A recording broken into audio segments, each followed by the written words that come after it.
عمل صرف 3 دن کر لو۔ تیسرے دن اس کا فون آیا، آواز خوشی سے کانپ رہی تھی۔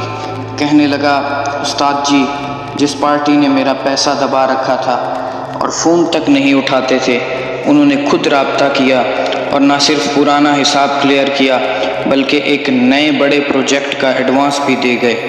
یہ ہے اللہ کے کلام کی طاقت۔ جب اللہ دروازہ کھولتا ہے تو یہ نہیں دیکھتا کہ آپ کتنے بڑے گناہ گار ہیں، وہ بس اپنا فضل کرتا ہے۔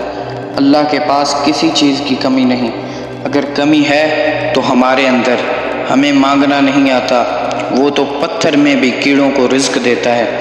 یقین کامل کے ساتھ اس عمل کو کر لیں، انشاءاللہ رب کی رحمت آپ کو اپنے گھیرے میں لے لے گی۔ اب غور سے سن لیں یہ عمل کیسے کرنا ہے۔ رات کو سونے سے پہلے باوضو ہو کر اپنے بستر پر بیٹھ جائیں، سورہ